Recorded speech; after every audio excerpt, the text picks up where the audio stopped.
Bayangkan ini. Kamu sedang berjalan di lapangan. Kamu melihat sebuah batu aneh, berwarna gelap tergeletak di tanah. Batu itu terlihat berbeda dari semua batu lain di sekitarnya.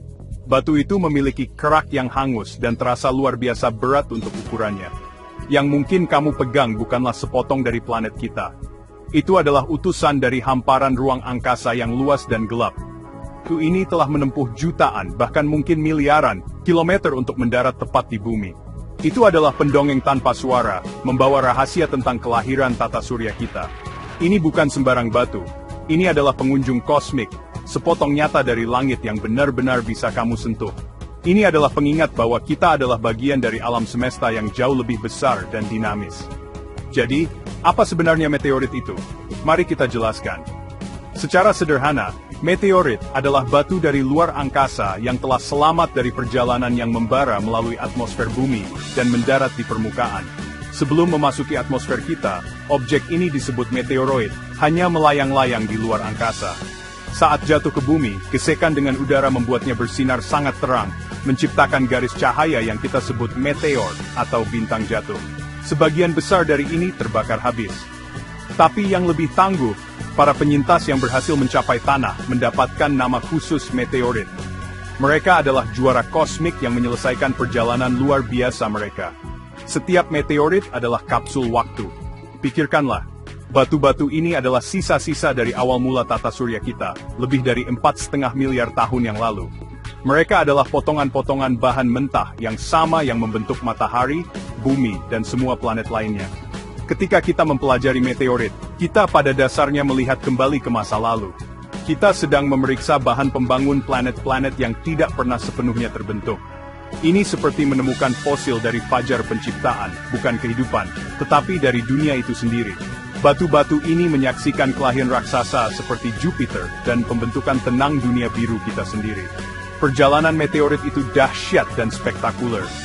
Saat melesat melalui atmosfer kita dengan kecepatan luar biasa, udara di depannya terkompresi dan memanas hingga ribuan derajat Celcius. Panas yang intens ini melelehkan permukaan luar batu, menciptakan lapisan tipis seperti kaca yang disebut kerak fusi. Kerak ini seringkali gelap seperti lapisan arang, dan merupakan salah satu tanda utama bahwa batu itu mungkin berasal dari luar angkasa. Kamu mungkin juga melihat lekukan dangkal seperti sidik jari di permukaannya yang disebut rekmaglyphs. Ini terbentuk dari udara yang sangat panas membentuk batu saat jatuh, sebuah bukti dari masuknya yang dramatis. Dari mana para penjelajah kosmik ini memulai perjalanan mereka? Sebagian besar meteorit berasal dari sabuk asteroid. Ini adalah wilayah luas berbentuk donat yang terletak di antara orbit Mars dan Jupiter. Wilayah ini dipenuhi jutaan benda berbatu dan logam yang disebut asteroid, yang merupakan sisa-sisa dari pembentukan tata surya kita.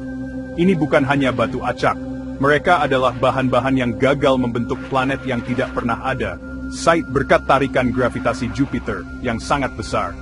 Selama miliaran tahun, asteroid-asteroid ini telah mengorbit matahari, sesekali bertabrakan satu sama lain dalam permainan biliar kosmik. Tabrakan-tabrakan ini adalah pemicu perjalanan meteorit ke bumi.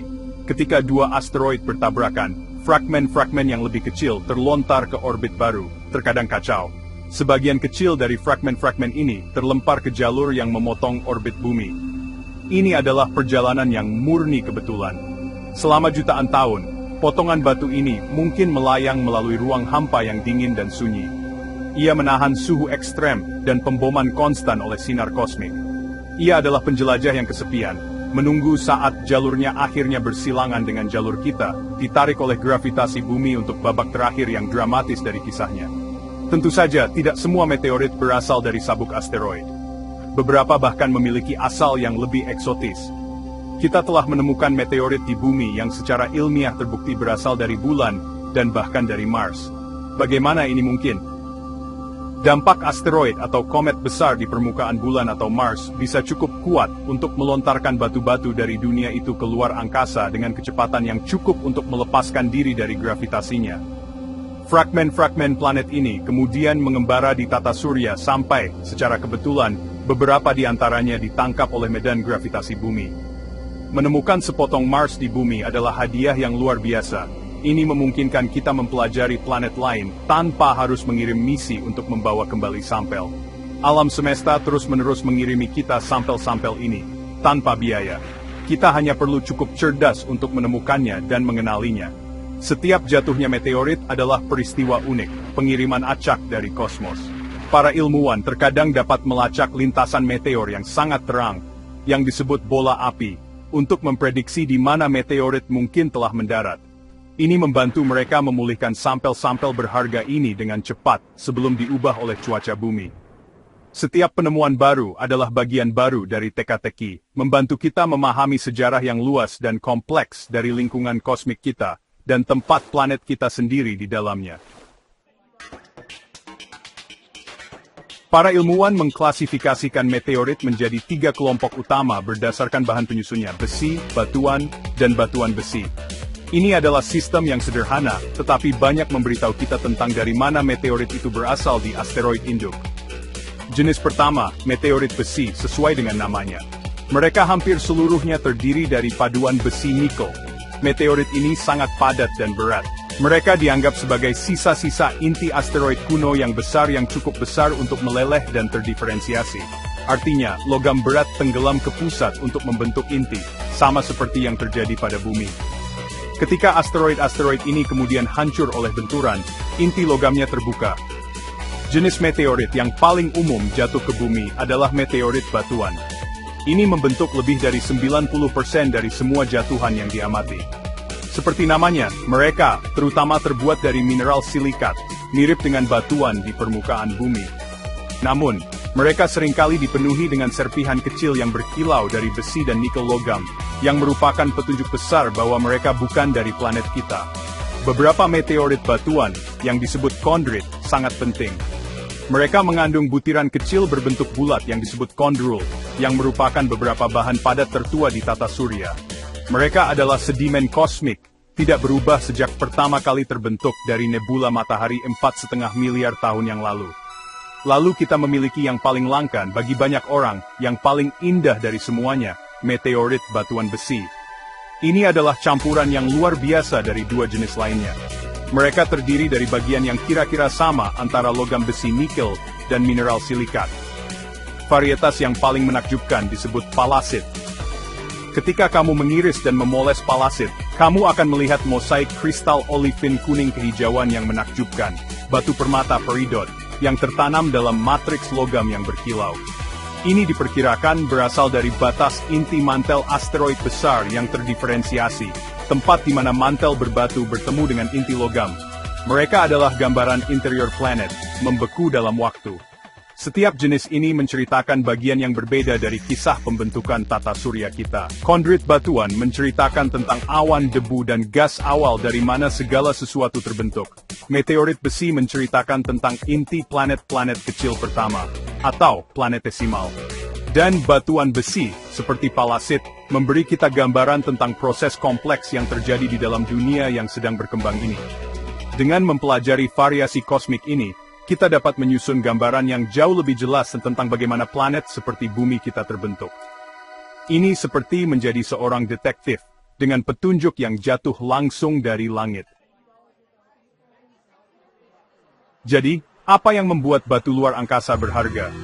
Bagi para ilmuwan, nilai meteorit tidak diukur dengan uang, tetapi dengan pengetahuan. Setiap meteorit adalah spesimen ilmiah yang unik, sampel langsung dari benda luar angkasa yang dapat kita analisis di laboratorium kita. Mereka memberikan informasi yang tak ternilai tentang usia, komposisi, dan sejarah tata surya kita. Dengan mempelajari isotop di dalam meteorit, kita dapat menentukan tanggal pembentukan tata surya dengan presisi yang luar biasa. Dengan menganalisis mineralnya, kita dapat memahami kondisi yang ada di nebula matahari awal. Mereka, tanpa melebih-lebihkan, adalah salah satu alat terpenting yang kita miliki untuk ilmu keplanetan. Namun, meteorit juga memiliki nilai moneter yang signifikan, dan ini didorong oleh beberapa faktor kunci. Kelangkaan adalah yang paling penting. Meskipun meteorit batuan adalah yang paling umum jatuh, mereka sulit dibedakan dari batuan bumi, dan seringkali hancur seiring waktu. Meteorit besi lebih langka tetapi lebih awet. Harta karun yang sebenarnya adalah palasit batuan besi dan meteorit dari bulan atau Mars, yang sangat langka dan memiliki harga yang sangat tinggi di pasar kolektor. Kisah batu, atau asal-usulnya, juga menambah nilai yang sangat besar. Meteorit yang disaksikan jatuh dan segera ditemukan lebih berharga daripada yang ditemukan secara kebetulan di gurun. Mengapa orang begitu terpesona oleh mereka? Saya pikir itu karena mereka menghubungkan kita dengan kosmos dengan cara yang sangat nyata dan nyata. Memegang meteorit di tanganmu adalah pengalaman yang menakjubkan. Objek ini terbentuk dalam kekacauan awal tata surya, melakukan perjalanan melalui kehampaan ruang angkasa selama berabad-abad, dan selamat dari terjun yang membara ke bumi. Ini menghubungkan dunia kita sehari-hari dengan peristiwa-peristiwa langit yang agung yang terjadi di sekitar kita. Ini adalah sepotong dunia lain, manifestasi fisik dari luasnya dan misteri alam semesta. Bagi para kolektor, ini seperti memiliki sepotong sejarah, bukan hanya bumi, tetapi seluruh tata surya. Pada akhirnya, apakah kamu seorang ilmuwan, kolektor, atau hanya orang yang penasaran, meteorit adalah jendela ke alam semesta. Mereka adalah benda tertua yang pernah disentuh manusia. Mereka mengingatkan kita bahwa bumi bukanlah pulau terpencil, tetapi merupakan bagian dari sistem kosmik yang dinamis dan saling berhubungan. Mereka membawa sejarah bintang-bintang dalam strukturnya. Lain kali kamu melihat bintang jatuh, ingatlah bahwa itu mungkin lebih dari sekadar garis cahaya yang sekilas. Itu bisa menjadi awal dari kisah baru, utusan kosmik dalam pendekatan terakhirnya. Membawa rahasia dari awal waktu ke halaman belakang rumah kita. Terus piat ke atas.